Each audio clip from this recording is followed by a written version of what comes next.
Welcome, everyone. As you continue on your journey toward becoming a Google Level 1 certified educator, one of the products that you will need to be familiar with is Google Meet. And as I've stressed in all the videos in this series, understanding the product is important, but much more important is understanding how that product is going to transform your classroom, how it can transform student learning by engaging and empowering students.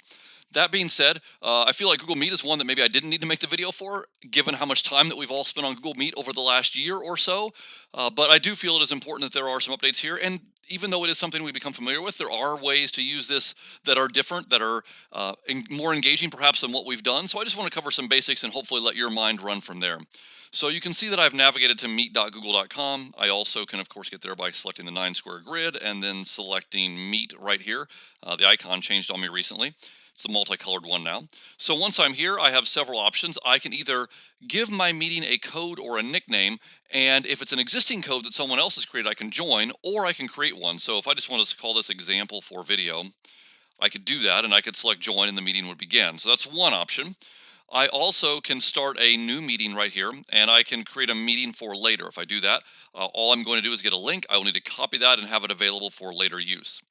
Alternatively, I can select new meeting and I can select schedule in Google Calendar. If I do that, it will open in Google Calendar, and calendar will be covered later on in this series. But you will notice that right here you get to join with Google Meet, and that is prevalent now in calendar, so you can join most meetings from Google Calendar as well. And then also alternatively, you can just start an instant meeting right now. So I can start an instant meeting right now. I notice I failed to point out on the right side here are the list of the meetings that you have been invited to via calendar. It tells you that right there. So for example, these are my meetings today from calendar.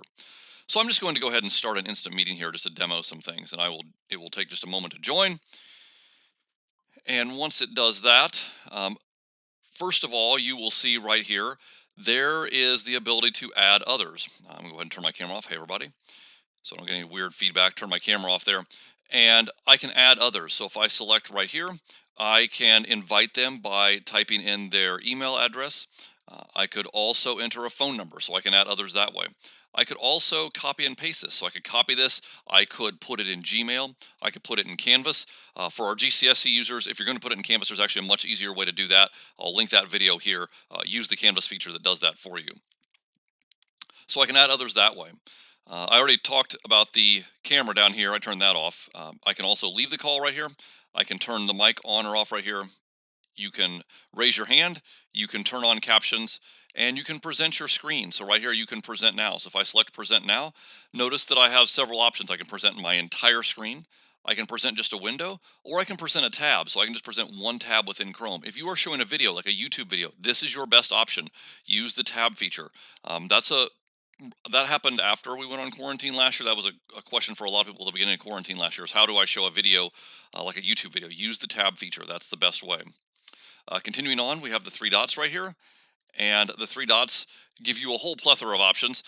You can open a gym.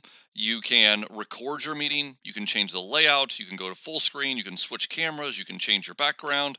You can turn on captions. You can use your phone for audio. Lots of things here that are new, and some of them that have been there for a while. So for example, if I want to change my background, I can choose either a blurry background by choosing one of these two, or I can make it look like I'm in a coffee shop or a library or something like that if I'm working from home and I don't want people to see the background. Right here is, you may have the grid view, or you may not. Either way is okay. Actually, the new setup allows you to uh, basically manage the grid without having that. So if you choose a layout right here and you select tiled, you can adjust the number of tiles. So you really don't need the grid view anymore that we relied on last spring. Of course, here are the people that are in the meeting. That shows you everyone in the meeting. Here is the chat. And as the host, you have the ability to turn on these host controls.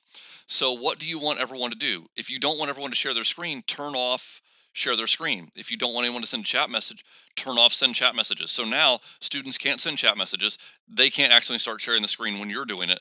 That makes your meeting much more efficient, and it allows you to focus on the items that you want to focus on. Assuming that students can chat, there's the chat right there. And also add people allows me to add people again, so I can do that from right here. We mentioned briefly here the host controls. They are also found down here in the little security panel. This is an important thing that you want to be aware of. If quick access is turned on, anyone can join the meeting. If it is turned off, if they are not invited, so if you didn't type their name in a calendar invitation, they have to ask permission to join the meeting. And when you close the meeting, they can't get back in. This is a very important feature to be aware of. This is one you want to utilize so that students don't get back on your Meet after you've left. Do you want, and again, the share screen and chat message and send chat messages, we talked about those two already. And you can select view all host controls right here. And you can also uh, explore your audio and video options there as well. That is a very quick overview of Google Meet. Before I leave, I want to focus on one thing that is often a question for those who maybe haven't presented before. If you select present now, and let's just go with your entire screen. That's what I'll go with right now. Your entire screen. It looks like this share button is grayed out. However, if I select right here, basically what Google's asking me is, what do I want to share? I click this screen right here and I hit share. And then I'm sharing my screen. And now I can see here, stop sharing, here's hide. I can hide that menu if I want. I also get it right here. Or when I'm done, I can select stop sharing. That's a quick overview of Google Meet. Let me end the meeting real quick, and that will wrap up this overview of the product. So I'm going to hit leave call, and now I'm prompted with one final option. Do I want to just leave this call, or do I want to end it for everyone? Again, be aware of that. If you don't want students to get back on, you can end it for everyone. So I can end the call, and if the quick access is turned off, no one can get back in that meeting unless I get back in there and give them permission to do that. That's a quick overview of Google Meet. If you have any questions, please let me know.